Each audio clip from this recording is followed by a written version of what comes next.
Hello, and welcome to Global Atheists. I am Lord Falconis. I am a former New Ager turned skeptic whose goal is to basically debunk and refute other New Age concepts. With me today is Xandrieth, and today we're going to be discussing the various New Age cults, and in particular, how they appropriate other cultures.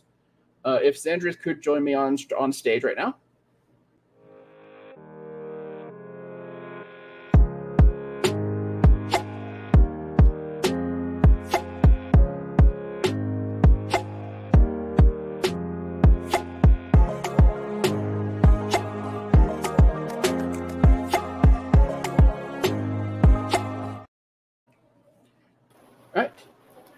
Thank you so much for coming. This is actually my first time. Xandrieth, is it yours?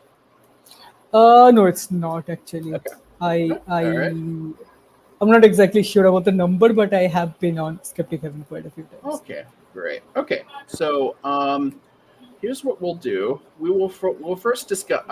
We'll first discuss New Age stuff in general, and then we can see how it permeates from Indian culture. So, New Age cultures are things such as can range from simple things such as raising one's vibrational frequency to alignments and other things that sound pseudoscientific but really don't.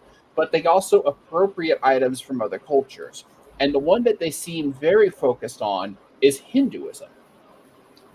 So they've taken concepts such as karma, the Kundalini, the chakra system, and other parts of the Indians of the Hinduist religion, and they've made it their own, oftentimes twisting it into something that is absolutely not what the original Hinduist teachings were. I think you could probably confirm that, Xandrieth. Yeah, it is. And the funny thing is, even when you look at Hinduism itself, like there's a lot of cult within India as well that, appropriates Hinduism and kind of directly relates to it. The difference being that the New Age cults that you're referring to in the Western market are using the whole, Eastern exotic assemblance that has grown over the years. I think it kind of started during the 1960s or 1950s with the rise of hippie culture.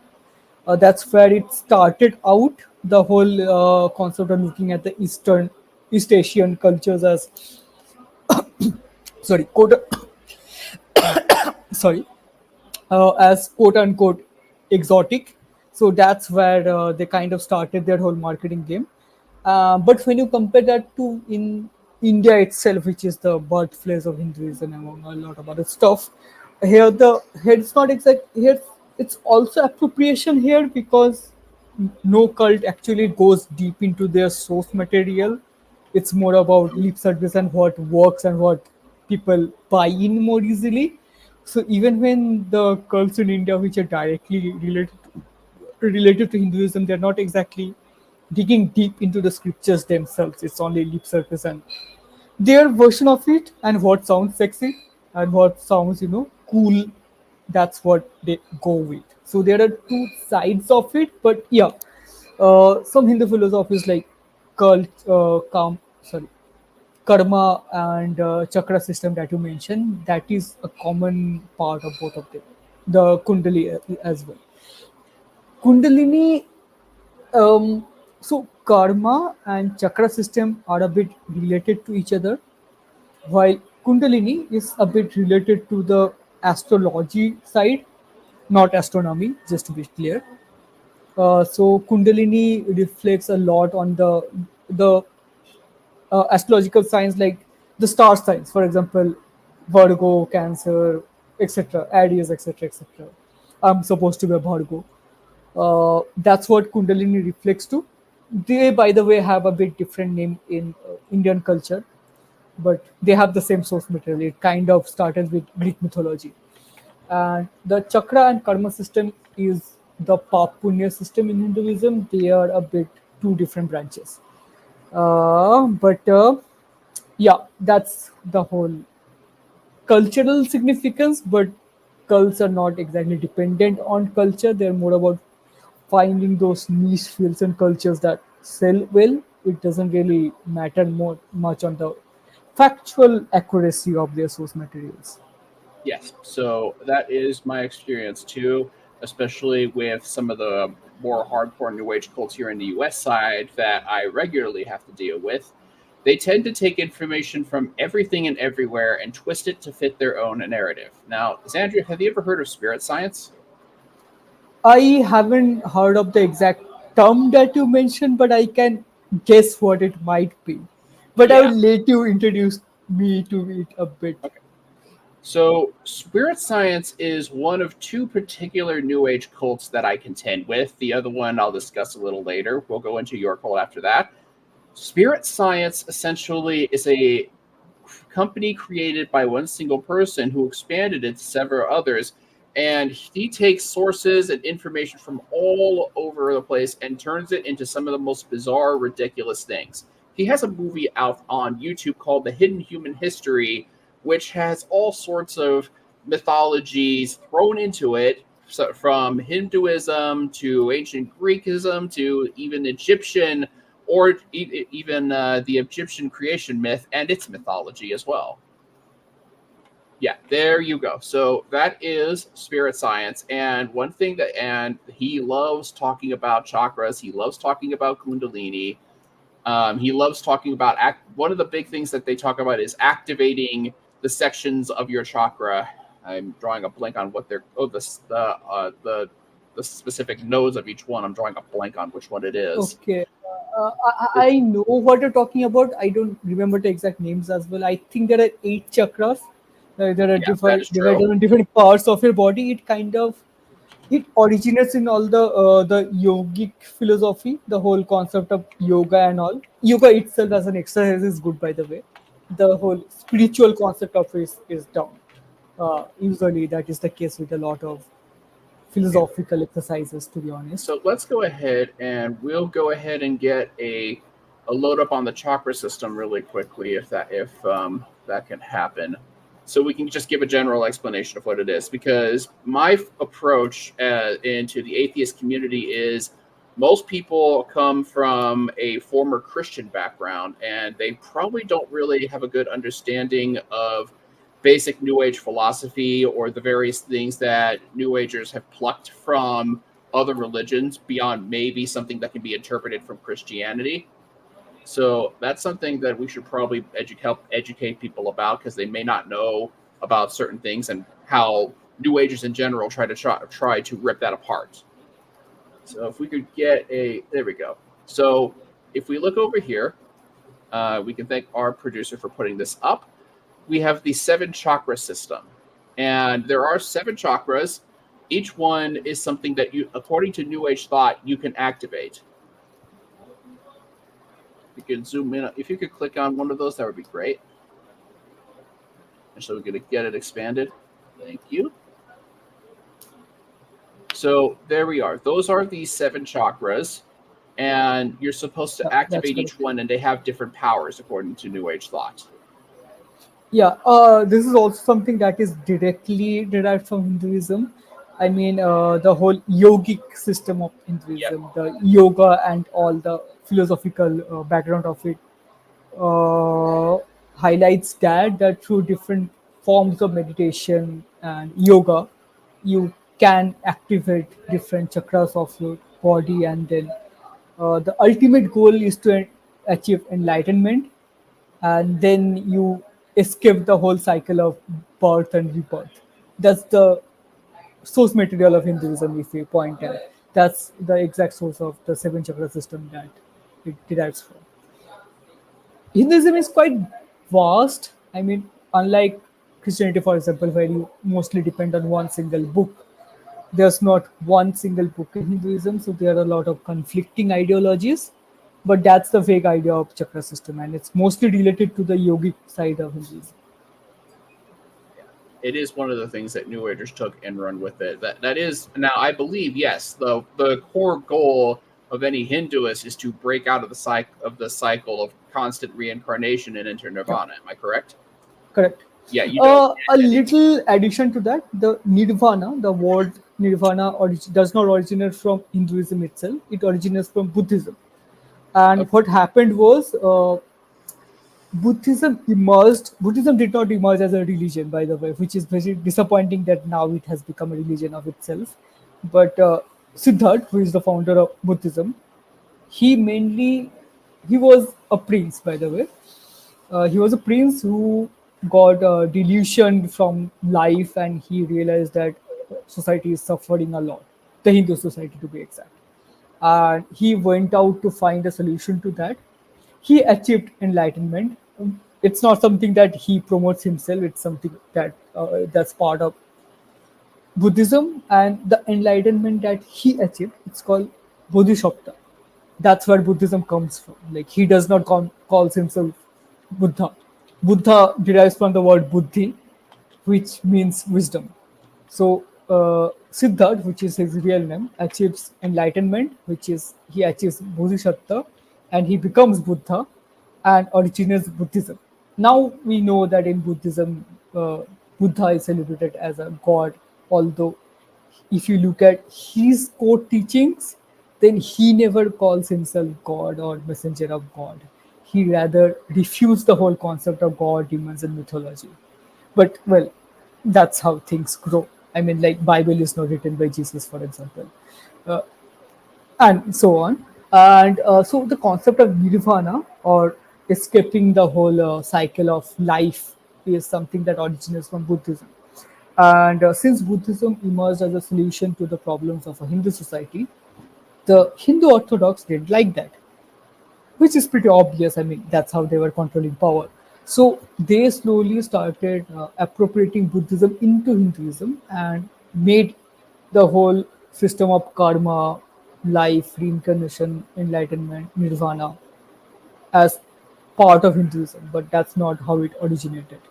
And but your definition of nirvana, which is escaping the cycle of constant reincarnation, the cycle of birth and death, that is correct. Got it. Okay. Yeah. Well, thank you so much for that explanation. Now, if I believe you have run into a New Age cult of your own, am I correct? The difference is, I don't think they exactly qualify as New Age cults in India. I mean, not Okay. in the Western perspective.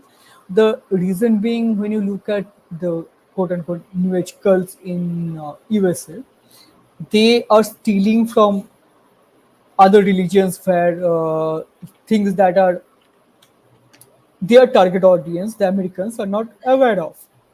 So, but when it comes to their source material or the cults in India, they are not exactly stealing from other religions. They are stealing from the religion that originated here, but trying to make it look scientific, which it's not. They're they're trying to make everything look scientific. Like Hinduism is somehow the most scientific religion. Everything that is inside in Hinduism is scientific, which You it's would not. It is pseudoscience, but that's the angle they have. They're not exactly appropriating other religions. They're mis-selling their own religion. Yeah. I have covered Sadhguru before, so I do know who this Okay. guy is. I don't He cover. has a huge American He, following. yeah, He has. I'm aware. He's fairly tame in my opinion. I don't, but to be fair, I don't know too much about his organization. So whatever you can present about him, I'm happy to hear right now because I would love to dig more into him for my own stuff. Yeah, you should. He's a very interesting character, not in a good way though. Firstly, I think you also know about Osho. I do know Osho, yes. Not very. Yes. I know the basics of who he is and what happened, but I haven't dug deep into him. That's fine. So what? By the way, Sadhguru's real name is Jaggu. Just like any cult leader, he changed his name himself, and just like any other narcissistic cult leader, not an exception. So I don't refer to him as Sadhguru. I only call him Jaggu because that's what his real name is. So what Jaggu did is he basically perfected the Osho formula and made it legal. I need to expand on that, obviously. So, what Osho was doing is, Osho was offering an escape to the everyday society and all the problems of society. Like, we are not part of any cults, at least not anymore. I'm curious to know about your experience with cults, by the way. Luckily, I haven't been part of any yet. But we know that the regular society also has its problems. It does. The problems are pretty severe. And what Osho did was he offered a solution to those problems. The solution was wrong, it was fake, but that's how he looked at it. So he offered a solution to the problems of the society. And what he also included was he made the government, the authorities, as part of the problem, and his solution is something that was against them. Instead, for Jaggu deities, he did not he removed the whole conflict with the government bodies. His brand of cult is completely supported by the ruling regimes both in India and their friendly neighborhood, not neighborhood, friendly countries. Like, I don't think he has any problem with the US government, just like he don't have any problem with the Indian government. Although he's clearly running a cult, a scam business, pseudoscience, and the whole shenanigans. He might even be running a money laundering system. I don't know, but it's quite possible. But since he befriended the government bodies, he did not he's not facing any of the problems that Osho faced. The whole downfall of Osho came from his conflict with the government. His organization run wild, and then the government caught up with them and shut them down. But in case of Jug, he's working actively with the government. He's supporting the government through by turning his loyal following into their loyal following. So they have a mutual benefit to gain from that. Hence, the government is completely willing to turn a blind eye to his very obvious scams and all. And You that makes him very successful, unlike Osho. now, do And you even think even if you that look at his teachings, his whole teachings, everything he says is an exact copy of what Osho was teaching, just in a government friendly way. That's all he's doing. now? Let me ask you this: do you think that Sakura is trying to influence the government in any way to try to I gain don't more think control? I don't think he needs to. So there are two sides to it. One, what he is doing in his home, which is India, and second, what he is doing abroad, which primarily is the Western market. Um, he's not exactly trying to influence the government. He doesn't need to, because the current regime, which is the Modi regime, is a very Hindu nationalist regime. They are a very religious nationalist regime, just like the Trump regime in the USA. And for them, any religious leader, by the way, Jagu doesn't call himself a religious leader, he calls himself a spiritual leader, but he's pretty much the same thing. He's Yeah, weaponizing religion just a like lot of anyone people else. try to stay away from things like religious and cult leader nowadays because of the stigma that comes with it from people like Osho and Jim Jones and all of that. Yeah, yeah. I don't think Osho called himself a religious leader as well. In fact, if you look into the teachings of Osho, I looked into a bit because his teachings, when you remove the whole context of what Osho actually did in real life, his teachings are pretty interesting. At least what he said was pretty interesting. He called himself an atheist and all. He was pretty much against religion. Unlike Jakku, he's not against religion at all. He does not call himself religious. He calls himself spiritual, but he's very pro-Hindu, and he tries to push everything in Hinduism as scientifically accurate, which it's not, by the way. So that's what he is doing, and he doesn't need to manipulate the government much because the government directly benefits from him. They have the same target audience, they have the same benefits in fooling those target audience. What he had problem was with the previous government that this current regime replaced. The previous government, the Congress government, Indian National Congress government, was at least on paper a secular government, so they did not exactly weaponize religion. But this government, which is the Modi regime or the BJP regime, they're a Hindu nationalist regime, they're a religious regime, so they directly weaponize religion. So both Jaggu and the Modi regime directly benefit from each other. So he doesn't need to manipulate them. They are in the same team from the beginning.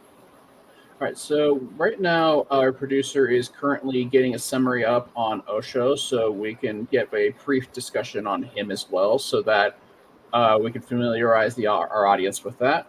That should be coming up in just a few seconds. So essentially, what you're saying is that Sadhguru or Jagu just took Oshu's formula and Yes, modified it so that he wouldn't have the same downfall that ultimately hit Oshu. exactly. That's pretty much the summary. But the summary, to understand the summary, you also need to understand the background. Uh, and while the Osho thing is loading, I mean, it's on the screen already, but it's a long thing. Let me point out on the other side of him. This is the political side of him, where he is pretty much making a echo chamber of followers. The other side is the business side.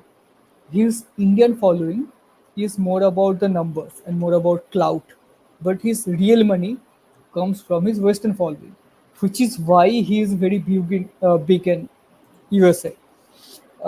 And the difference between his following in USA versus his following in India is that the American following are not accustomed to his political moves in India.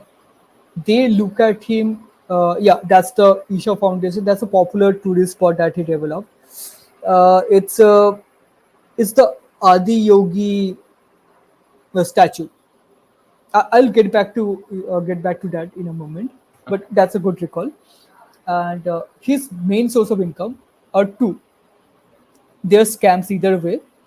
One are uh, the rich business class in India. By rich, I mean like top 10% rich, who can benefit by associating with him, by giving a positive religious outlook to escape a lot of legalities, and he definitely benefits from that financially. That's one of his source of income. The other is the foreign market, where he can influence the take benefit of the currency valuation difference, which is $1 American is now equivalent to 80 rupees. So there's a huge currency valuation difference. All right. So the whole the healing institutions. He has a foundation called the Isha Foundation.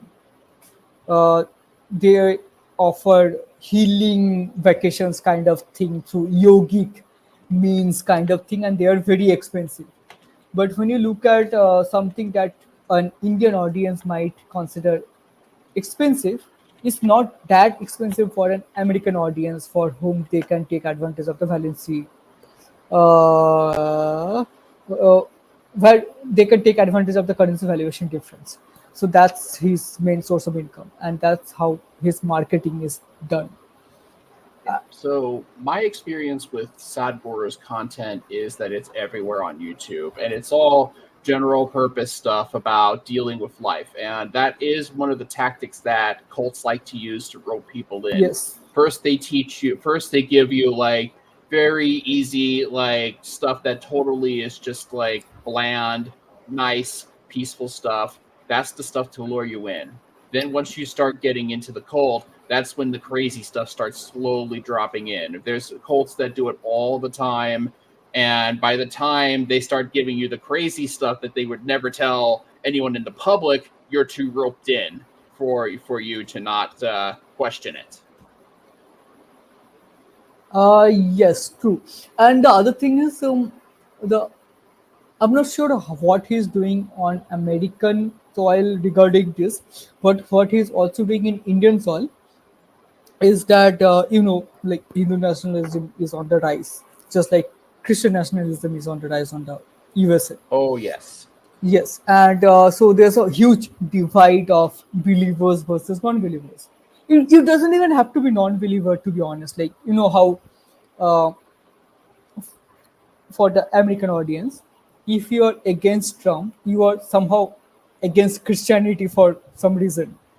It's the same concept in India as well. Like if you're against the Modi regime, you're somehow against Hinduism, which is dumb. I personally am an atheist, so I'm actually against Hinduism as well. But Yeah. there's a huge portion of Hindus who are against the Modi regime. Like how are they anti-Hindu? They're Hindu themselves.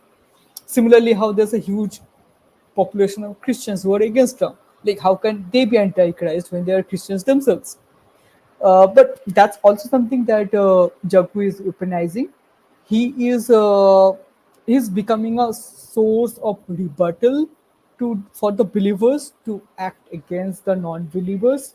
Like, he makes the whole pseudo scientific content justifying the bullshit of Hinduism, and that becomes a weapon against the non-believers that lures in the believers and becomes a whole debate content, and that becomes viral.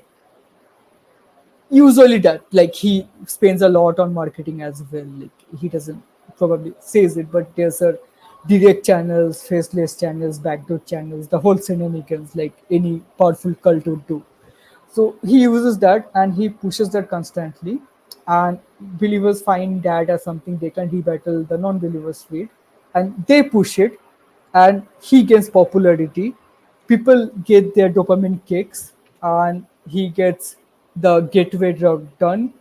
People support him without the whole possibility of him being a cult, just because he justifies what bullshit they are doing, and that becomes the top of the funnel, a very effective top of the funnel. Exactly. So, I mean, he's basically following the cult playbook letter by letter for the most part, and making Yes, sure that he doesn't make the same mistakes his predecessors have. exactly, exactly. The core benefit that he has is he is very pro current government, so they have no reason for shutting him down. Firstly, they are pro him as well, but even if they had problem with what he was doing, they would completely be okay with turning a blind eye because they are directly benefiting from him. This is also similar with the other prominent cults of India, which is the Sri Sri Foundation, ISKCON, which is actually not founded in India, by the way. It was founded in New York. Then the whole Godman Baba system in India, the whole shenanigans. The government is completely willing to turn a blind eye because they are directly benefiting from each other. Yeah. So you've mentioned that there was that Hindu nationalism was on the rise. Do you think that Sadhguru is influencing this, or any other in New Age or Indian cults? Yeah, he is directly influencing it. Actually, he did not start with this regime, by the way. His rise came from the previous regime. I'm not sure about how much the previous regime had to contribute to his rise, but he did rise without the help of this regime. But once he rose to a bit of prominence, now they have become an echo chamber who are contributing to each other's following. So a lot of cults try to express themselves as against the mainstream system, but that is not the case with the cults like that of Jaggu, because he claims that he's not mainstream, but he's directly pushing what's mainstream and what's being pushed as by the government itself. I think that's the core difference, and yeah, I think that is sought somewhere around California. You wanted to. So, what exactly is it that we're looking at right now? Do you know?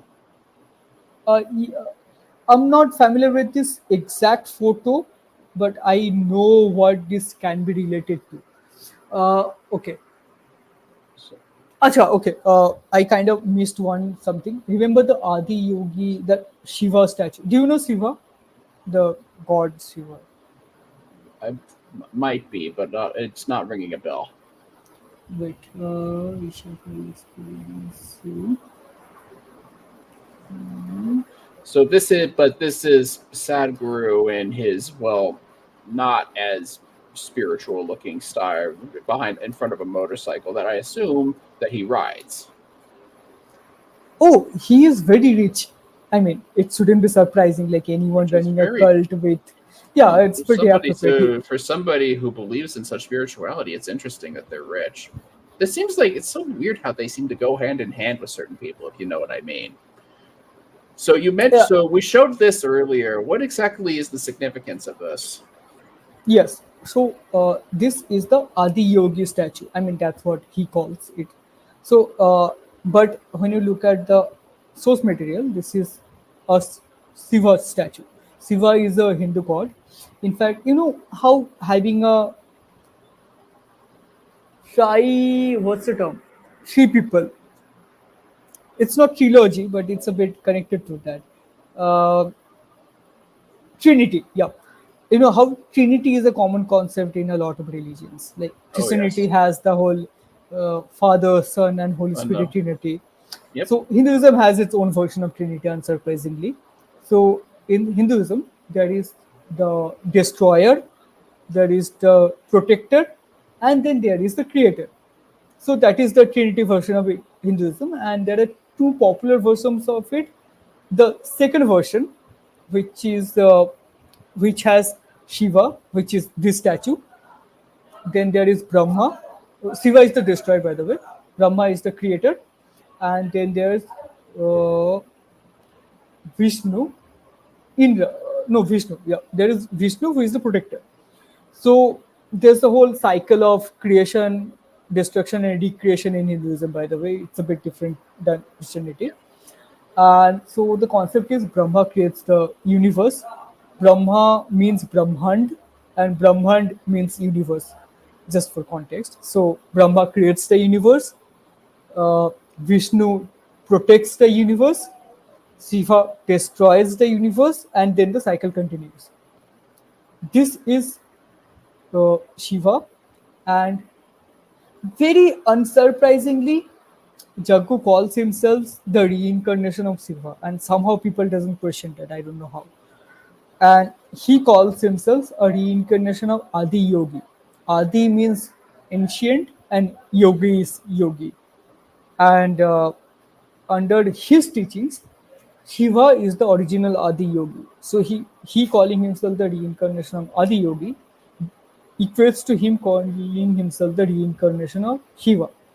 And this is a popular merchandise figure that he's developed. This is the Adi Yogi form of Shiva. This is a popular tourist spot that his Isha Foundation developed. It's a huge statue, like you can see a lot of people for context of how big the statue is. It's a money making machine, just like any other foundation of his. And that's how he correlates himself. So imagine calling yourself God or reincarnation of God, and people being okay with that, and people actually celebrating that. That's pretty much what it boils down to. And I when you look, can buy that actually. Well, I mean, I can understand the concept because I've dealt with we have people here in the United States who claim that they are apostles of Jesus Christ, even though Jesus has been dead for 2,000 plus years. We have yeah. people who think that Donald Trump is the new Messiah. I'm not going Yes, to get this, by the into way, this is also something that Narendra uses, Narendra Modi, I mean. So, uh, I mentioned about Vishnu, right? Vishnu, who is the yeah. protector in Hinduism. And when you look at Hindu scriptures,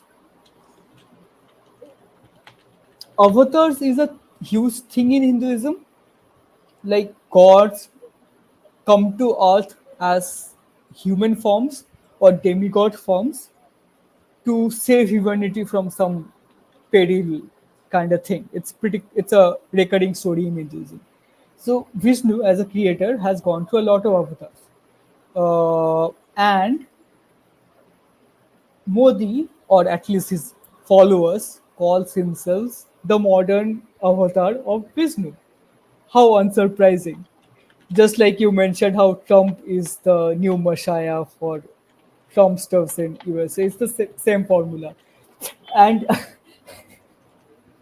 and one in one of his recent interviews, by recent I mean within a few months, after his mother died, Modi called himself uh, a reincarnation of Paramatma. Paramatma means the ultimate soul. So he technically calls himself a reincarnation of God, and people are okay with that. People are celebrating that, I should rather say. Yeah, I'm currently looking for something right now because one of the other people that are my primary focus is a woman by the name of Teal Swan. Have you ever heard of her? No, I haven't She at all. is another new age cult of personality leader or a cultish or a leader of her Teal tribe. And at some point, she claimed to be a soul fork of an Arcturian incarnated into a human. But at some point, she also claimed to be the reincarnation of a Indian sage. And I'm trying to get information about that. Okay, okay. I actually haven't heard about her, to be honest. So I'm sure. There's another thing I'm curious about. Uh, when you talk about the New Age cults, where does this era start from? I know the whole cult thing was huge during the 1950s, 40s, and 60s, but where does the New Age cult thing start from? Where do they start from? Yeah, what is the distinction between the 50s, 60s cult and New Age cult? I think that as New Age cults kind of like went from the 1950s, when they started appropriating anything and everything. So you'll see a mix with modern New Age cults. You'll see a mix of everything from India, from Hinduism to Christianity to everything. They consider, for example, a lot of them will consider Jesus and Buddha to be ascended masters. They're not god. They may or may not be gods, but the people who say they're gods can say we can also be gods. So it's kind of just a mishmash of literally everything. Okay, but how is it different from, let's say, the cults that came before them? I mean, that's a bit similar. I feel that's a common thing among cults in general. I mean, it could. The I form mean, varies, but here, can you clarify? uh, so you mentioned that the New Age cults kind of take stuff from everything all around the world, Yeah, appropriate it, and use it to justify more dumb shit that benefits them directly. yeah. It sounds like something that cults have been doing for the whole of humanity, as far as I can Pretty. think about I it. mean, you could try to trace it back, but it then comes to a point where it becomes nearly impossible to find an origin source unless you go all the way back to like the original like things like ancestral worship and animal worship and all of that. Because if you look at say the Abrahamic religions, they can all be traced to Judaism, which in turn can be traced back to the polytheistic religion of the Canaanites, which I'm not going to get into because I don't really know too much about that religion. And I from there, who It's knows? the first time I'm hearing about it. To be honest, I need to look into that. Yeah, there's a lot of stuff here. Why does she look like every other supporting character in a emotional drama Hollywood series somehow? She has a very very series like face. Yeah, it's the eyes, isn't it? The Yeah, yeah, eyes get you. yeah, exactly. It's the first time I'm seeing her. It's the first time I'm hearing about it. But it feels like I've seen her in multiple web series. I mean, I do have the video of her discussing the Kundalini. I could play a small bit part of it. It would have to be a bit random though because I've forgotten what the contents of the video are, and I'm not going to dig into it that far. But I can show you the way that she works if you're interested. I okay, I actually am interested, to be honest. All It's, right, it's the first time I'm hearing about it. let me pull it up really quickly.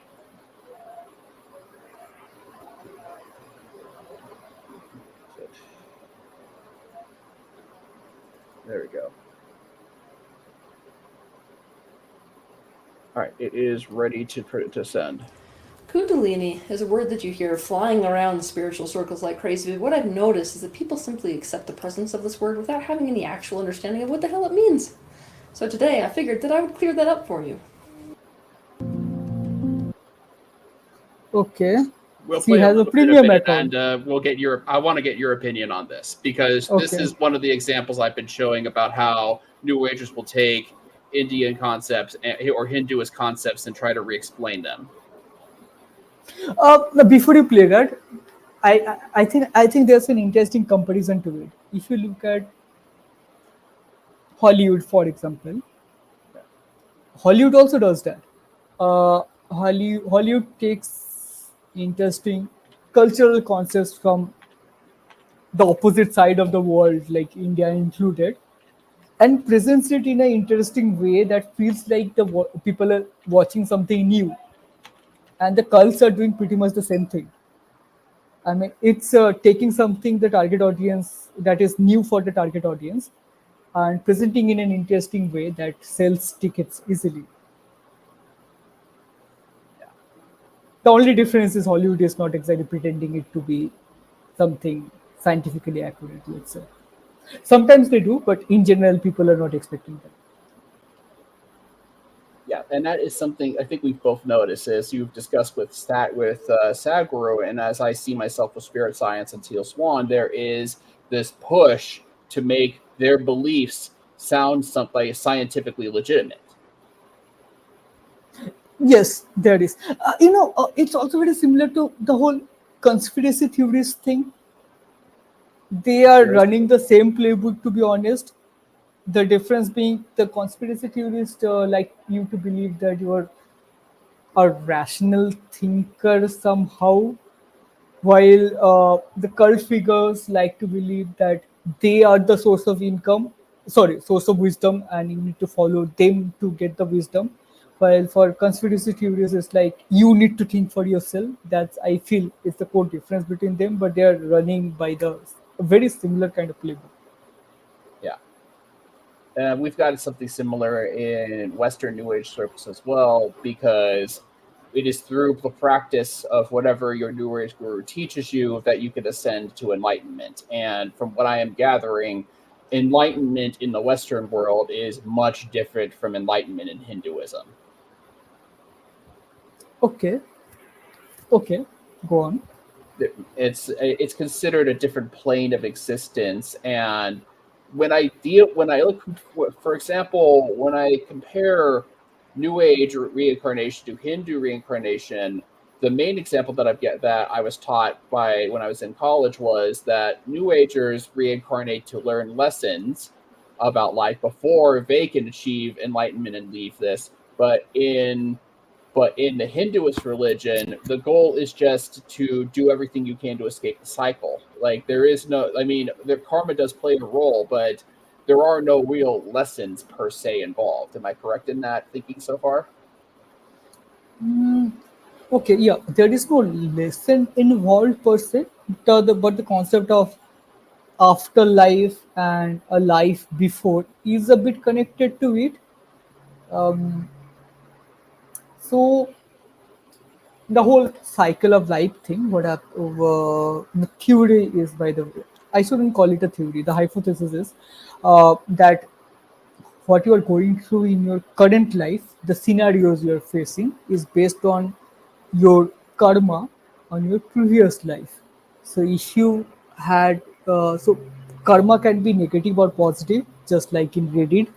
The positive karma is called punya, which is doing something good, and the negative karma is called pap or curse. It's not similar, but that's comparable.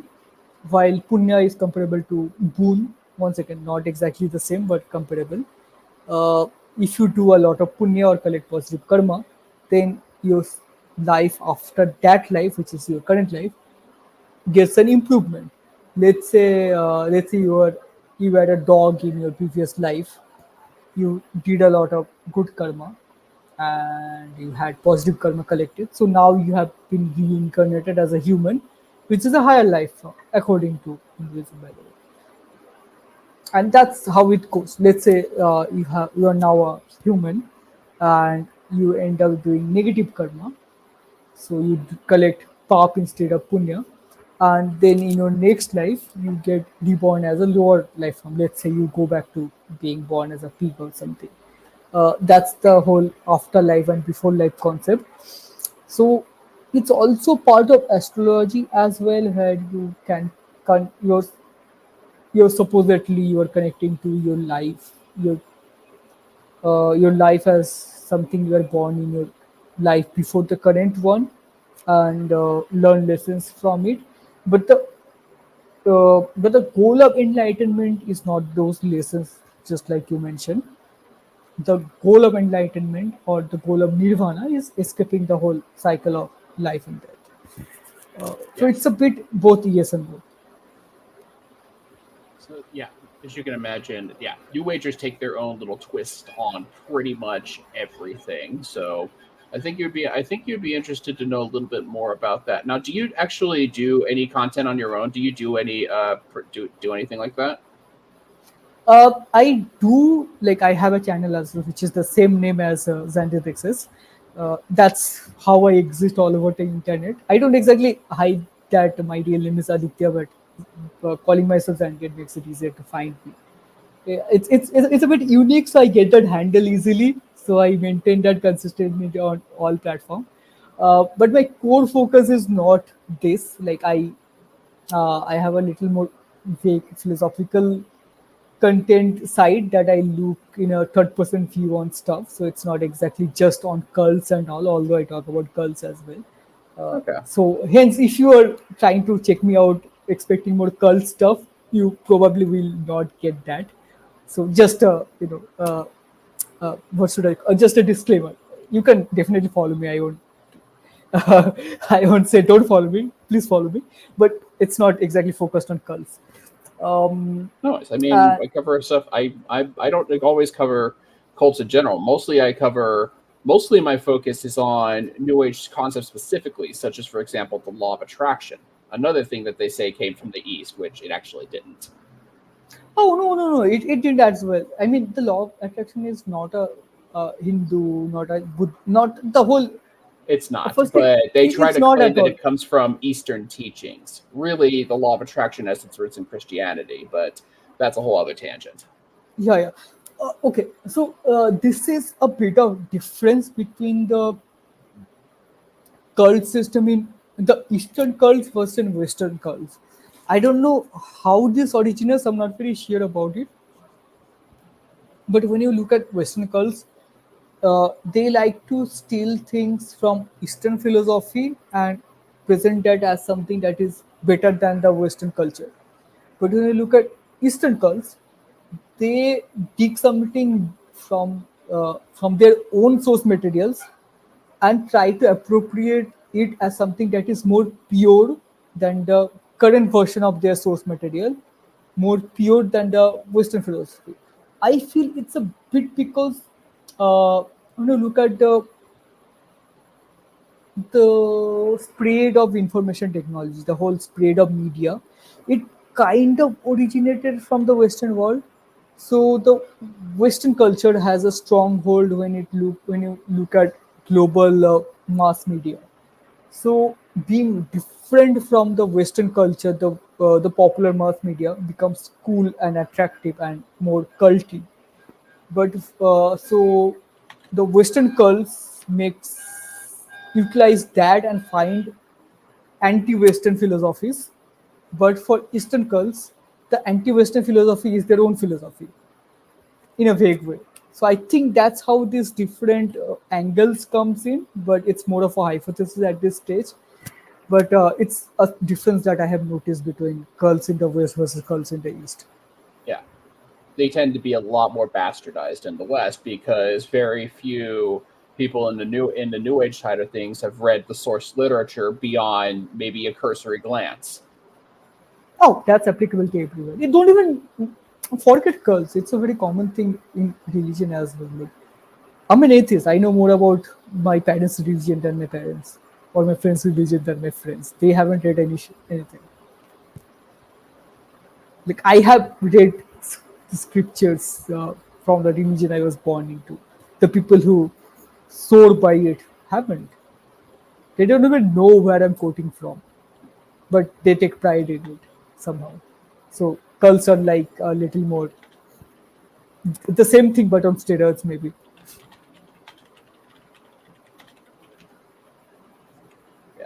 So we were discussing in the private chat, there were actually Indian authors that discussed the law of attraction, but I mean, I can go. The gist of it is that the law of attraction might sound like it comes from Eastern teachings, but it actually is a derivation of Calvinism, believe it or not, because it came from Okay. the idea that if someone is rich, then they somehow found favor with God, and if you were not poor, if you were poor, then you did not find favor with God, and you were doing wrong. And they used that to basically create a whole rich poor scenario that we deal with today. But one of the offshoots of that was through people in the New Thought movement of the law of attraction. But again, that is a tangent for another time. Okay, that is interesting. That's both interesting and But what they hypocritical. do is they'll say stuff like sciencey stuff like quantum and frequency and things like that, and then they'll try to bring in things that are more Hinduist, like ascending to enlightenment and nirvana and all of that, and higher selves and lower selves. Now that is all ringing a Okay. bell, isn't it? So, yeah, if we go back to Jaggu, he he throws terms like quantum, dimension, etc., in every other line. But I have never seen him actually explain what those terms mean. It's so funny. It's similar to how everything is quantum in MCU now. It's a new cool thing. Oh You, yeah, you explain it, anything and it's you just throw in quantum, it becomes cool. Just like when you look at the superhero movies from the 90s, everything was nuclear. Hulk is a nuclear reaction. Dr. Manhattan came from nuclear reaction. The Fantastic Force came from cosmic radiation. Everything was nuclear. Now everything is quantum. Similar yeah. how cults like It's the buzzword of the generation. yeah, So yeah. I That's so will. funny. I'm guessing you know this already, but Sadhguru has talked about the law of attraction. Oh, So, I oh yeah, did, but I'm not surprised at all I because will send the. I don't want to. It's a 10-minute long link, and I don't think we have the time for that. But I'll put it in the our chat right now so you can get it. But he essentially it says the same old stuff that I've heard time after time. We conduct our thoughts and emotions consciously, leading to a higher level of pleasantness. Part of being human is determining our own destiny, which is true to an extent, but not to the level that law of attraction people claim. Like they believe that you attract everything to you, good or bad. So if you were be abused as a kid, then you somehow attracted it. That's how bad it can get. okay. Okay, so I need to add context to that. The whole dimension thing is not completely devoid of Hindu roots. So in Hinduism, you know how Christianity also has this. Firstly, the concept of hell does not originate in Christianity. It kind of originates in Dante's Inferno, which is very funny if you look into it. It was supposed to be a satire, but anyway, that's a different thing. But popular Christian beliefs has this whole heaven, earth, and hell concept that you do good, yeah, you are being tested on earth, you pass the test, you go to heaven, you fail the test, you go to earth. That's the Christian belief. um, yes. So that is the three dimension thing in Christianity if you put it Yeah. in terms of dimension. But when you look at Hinduism has seven dimensions. I think sevens, the number might be off by one or two, but it's not just heaven, earth, and hell. There are several lokas. It's called lokas in Hinduism, by the way. Yeah, I So believe there's like the animal realm, the hell realm, and all that stuff, right? yeah. It's not exactly animal realm. I mean, there's the earth realm, which is Prithvi Lok, Prithvi Loka. Prithvi is basically earth, by the way. So there is Swarga Loka, Swarg is heaven, but there is a multiple dimension in between them. Similarly, there is Norok. Norok is hell, by the way, and but it's not directly earth and then hell. There is a few tires in between them. So those are different dimensions. So that's where all this dimension thing of Jaggu comes from. That's where he's deriving it from. I'm not calling it scientific or any way, like Hinduism is not exactly scientific, but that's the origin of dimension and Hinduism and Jaggu. And he's not exactly, see, once again, all of the cults have some core theory, some core ideology that they revolve around, and they use everything to justify it. In case of Jaggu, it is his core focus is pushing Hinduism because that's where his most profit comes from. So he makes everything look like a part of Hinduism. Uh, just like you mentioned about him explaining the law of attraction, he explained it in terms of the dimensions, which is part of Hinduism. It's not exactly called dimensions in Hinduism, but I think it's a terminology that's comparable enough, so I can give him a clean sheet on that. So he's explaining it on terms of Hinduism in the way that it makes Hinduism look scientific. Firstly, law of attraction itself is not Yeah. scientific, so it's a very dumb way not. to use it to make Hinduism look scientific. But that's his angle of pushing it. So I'm not surprised at all. He does it with every fucking topic you can think about. Everything. Economics. This is economics. This is why Hinduism is right. Rocket science. This is rocket science. This is why Hinduism is based on Hinduism. It's not. Like, come on.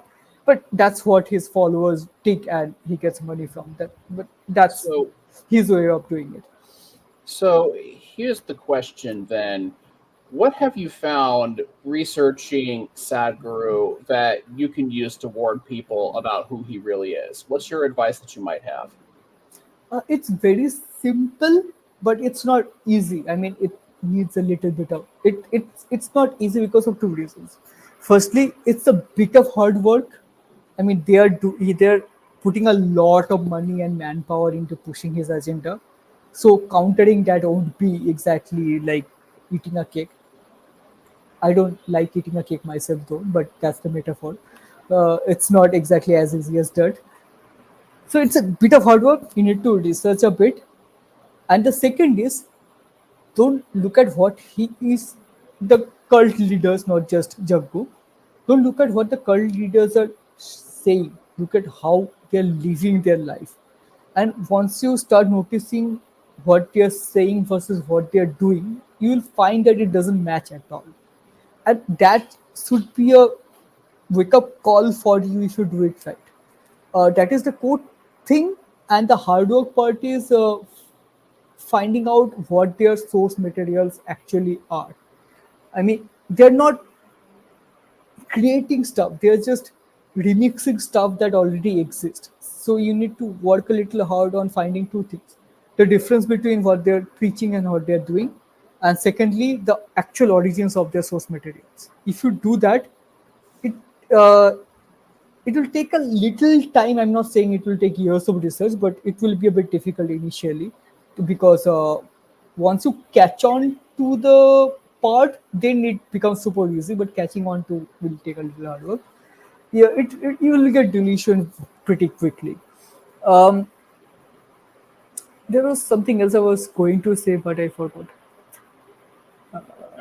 Well, Yeah. It reminds me of an incident. So Jaggu recently had a brain surgery, by the way. It was some kind of pressure building due to something, some fluid related. We have a cerebral fluid in brain that is supposed to act like a cushion to keep the actual brain cells safe, just for anatomical context. But sometimes, due to some kind of malfunction, the fluid can get to a volume that is more than ideal, which instead of protecting the brain, it creates a pressure that acts against the protection of the brain. That's something he went through, and so that needed a surgery. The surgery by concept is pretty simple. It's just relieving the pressure by usually expulsing a little bit of extra fluid that is causing that pressure, but it's much harder than saying it. The concept is similar, but doing it is pretty difficult. But that's the brain surgery that he went through. He did not go through the surgery in his foundation, in his healing centers. He went to a proper modern medical institute. AIMS is what it is. AIMS is All India Institute of Medical Science. That's the full form so for the he's US essentially a audience. hypocrite. Oh, all cult leaders are. He's not an exception yeah. to that. But Yeah. him in So- particular. Yeah, him in particular, since we're focusing on him. So it's this thinks of what they're actually doing. Here's the core principle. It's not even related to cults. In general, if someone who is selling something is not actually using it themselves, don't buy it. It's simple. It's as simple as that. You can apply it to every fucking thing. If someone is selling you a phone but they are not using it, don't buy that phone. It's probably not good enough. If someone is selling you detox but they are not onto that detox, don't buy that detox. Detox is a pseudoscience anyway, by the way. So it's as simple as that. But the hard work is actually checking that whether what they're selling is something they're using. It's the hard work part is cross-checking that misleading information. That part is harder because people with power and motivation and clout like the cult leaders have enough means to push against that verification media to make it hard for you to verify it. So it is a bit difficult, but it's something that you should do because your life depends on it. Maybe not directly, but it does. All right. So I'll give my thing as well, some advice as well. My advice is very simple. Ask questions. If you are interested in an organization and you ask questions and you are met with hostility, that's generally a big red flag. And as Xandrieth was also saying, it's also good to do a little bit of your own research on the source textbooks. If you find that they are kind of in contradiction to what the leader is discussing, and this is not just for New Age and Indian cults, this is for any cult in general, and you find that any response to this is also met with hostility or possibly even threats, that's something that you should also definitely consider. And then obviously do your research, do Google, whatever you need to do. If other people are saying it's a cult, it probably is. Yeah, and it's not just about cults. Like corporations are also known for putting out misleading advertisements and all. The whole concept of sales, snake oil salesman thing. It does not originate from cults. It's applicable to everything. The cults are actually selling you something. They're not doing it selflessly. They're getting paid for it. So just make sure whatever you're being sold to is something that the seller is also on. That should be an indication. I'm oversimplifying it, but that's applicable to everything. Thank you. All right, I think that will be it for this show then. Thank you so much. I was glad to be here. I want to go ahead and thank our patrons. We had Puck, Helen Green, Logan Fisher, Amanda McLeod, Eric Ozols, Rion, Denise Murphy, Dan D, Michael Wiseman, Sonny Shell, and Phil Calderone. Xander, do you want to discuss the other shows that are part of our network? I put the thing in the chat. Yes, sure. So other than this particular episode, which is the Global Atheist episode, on Skeptic Haven, we also have Tuesdays, Secular Soapbox, Thursdays, The Sunny Spot, Saturday, The Global Atheist, which is this episode, by the way, and Women Atheist Unload, and Let's Talk on Sunday. Let's Talk on Sunday is Colin's show, so you get to call into a number that you will see on the screen and ask your questions, etc. And I think Lord Falconis, you are also on YouTube. Yes, I'm on YouTube, and I am on YouTube as Lord Falconis, Twitch as Lord_Falconis, and on Twitter as the Lord Falconis. And Xandrieth, what about yours? Yeah. So luckily, one of my affiliations for this particular username is that it makes me pretty easy to find. Whatever platform you are on, there's a good chance that I am there, although I might not be as active on all of them. But if there's some specific social media platform that you are active on, you can search me by Xandrieth Access. If I am there, then that is the username I'm using. And then I also run a podcast called World of Woodcraft, where we discuss New Age beliefs and the quackery behind it, and we explore other New Age concepts as well. It's on hiatus right now because it is extremely hot where I live, and I do not want to record with the air conditioning off because I get sweaty. But come October 10th, I'll be starting it back up again. So that will be it for us. Thank you all so much. I hope you enjoyed our episode. And we have have a good one, I guess, or as they would say in the New Age world, love and light. it